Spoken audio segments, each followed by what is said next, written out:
Hey guys, welcome back. Thanks for being with me. I'm super excited and grateful to be with you.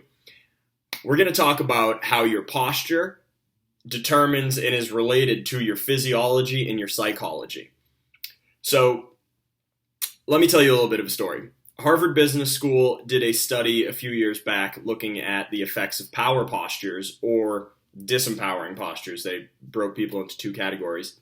And then while they were in these negative power posture or either a positive power posture or a disempowering posture, when they were in one of the two, they were then told, all right, so go ahead and think of a speech that you're going to give if you had to interview for the dream job of yours, right? Whatever your dream job is, you're going to go into an interview in 5 minutes, and you've got to knock the socks off the person on the other side. And if you do, you'll have your dream job.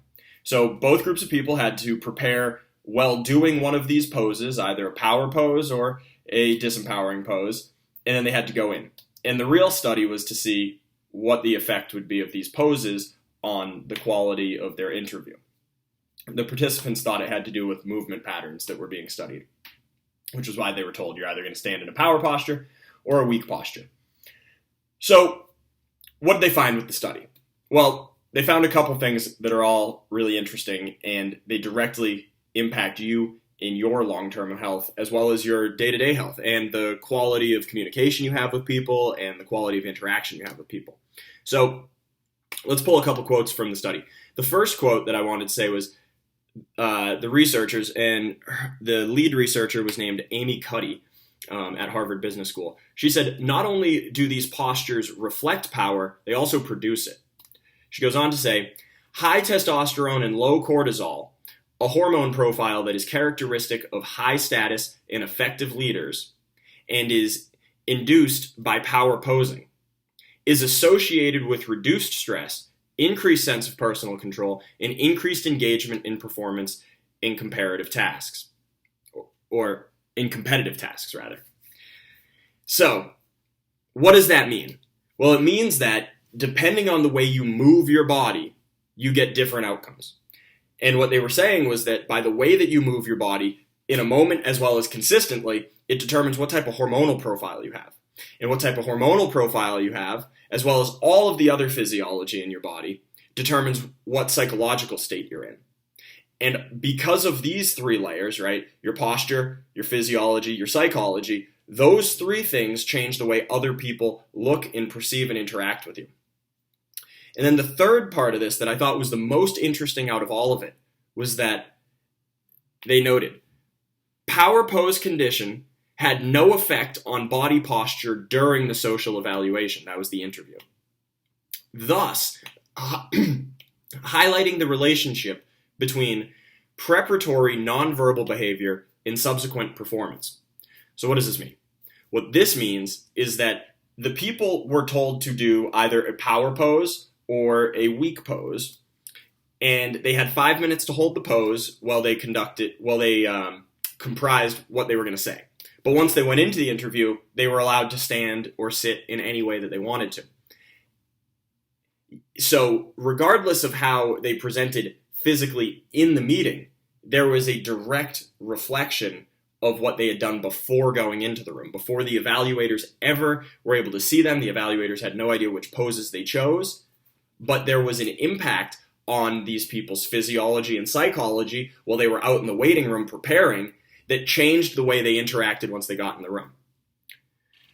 So, what does this have to do with you? What does this have to do with me? What does this have to do with health and our life and getting out of it what we want and being able to contribute to life what we're meant to contribute? So, why this matters is twofold. First of all, your power posture in any situation matters in the moment. That's well established, and Cuddy and her team of researchers noted that stuff has been studied before they did this study on the power postures ahead of time. So we know that it affects you in the moment as well as it affects you for time afterwards. So for us, we're looking at philosophy plus strategy equals destiny. So the philosophy is what we just gave you, right? Power postures matter. Why do they matter? They've studied it. They've shown that they matter in the moment. They matter after the fact. They give people a different hormonal profile that reflects leaders, right? Leaders have high testosterone, low cortisol. They feel capable, they feel powerful, and they're not daunted by the challenges ahead of them. And all is true on the converse. The people who had the weak postures and the crappy posture beforehand, they had the higher cortisol, the lower testosterone. They felt more daunted by the challenges. They felt less empowered to deal with those challenges. So, for you, my friends, what I want is to be able to, we gave you the philosophy, now we're going to talk the strategy. So how do we incorporate this? Well, the first thing is, how did they define a power posture? And it was super simple. They just said it was an open position. So this chest open is a power posture, body open. So one of the poses they had people do were were to sit in a chair with their hands behind their head was the power posture. And then the weak posture was to cross the ankles and then cross their arms on top of their knees and sit in this more fetal position. So, closed positions equal a weak position, open positions equal a powerful position. And this is true not only in humans, but in all primates they found.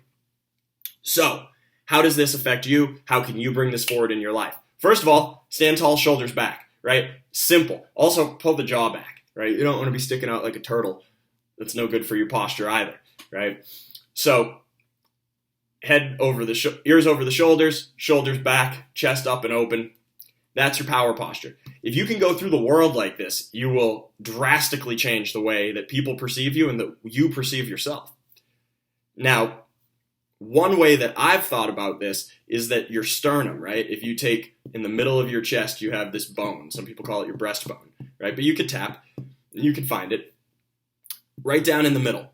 If you think of this, and then you bring it right down to the bottom. So feel right down to the bottom. This is called the xiphoid process. It's at the very bottom of your sternum. And all the muscles of your abdomen and of your diaphragm, it all ties in right at this little dot right here. So if you find this dot right here, think of this as your sundial. If this sundial is way down, you're in a crappy posture, you're in a weak posture, you're going to have a weak physiology, you're going to have a weak psychology. But if this little xiphoid process, this little tip at the base of your whole sternum, if this guy's up and open, you're going to have a powerful and, it's going to be a power posture, right? You're going to feel powerful, you're going to feel capable, your physiology is going to turn on, and your psychology is going to turn on.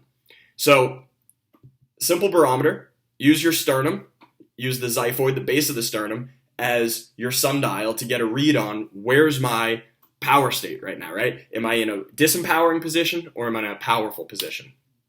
And then the other thing we talked about a couple days ago was we talked about breathing, right? We talked about this inhale,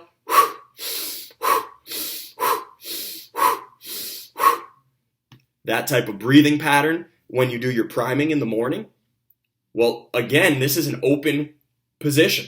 If you're priming like this, what are you going to potentiate in your physiology and in your psychology and in the day to come, right? You're going to undermine yourself if that's where you're at.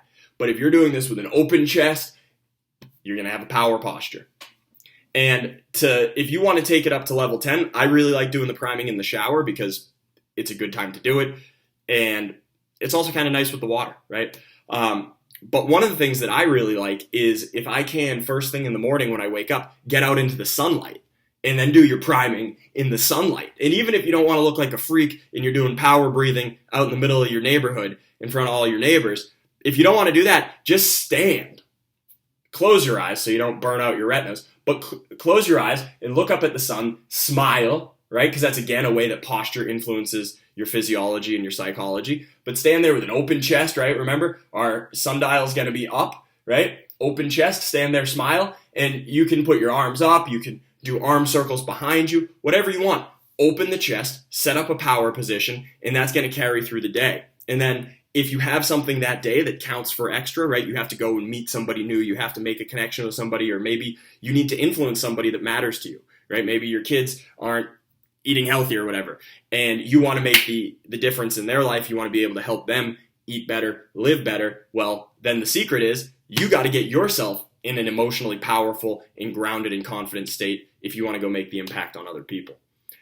So my friends, I hope that I shared a little bit of the psychology, why power postures matter, and then some of the strategy, how to stand in a power posture, how to incorporate power postures as a habit so that it becomes part of your lifestyle and it becomes something you do day after day, year after year, decade after decade, so that you have decades and decades of health. My friends, I love and appreciate you. Adapt and thrive.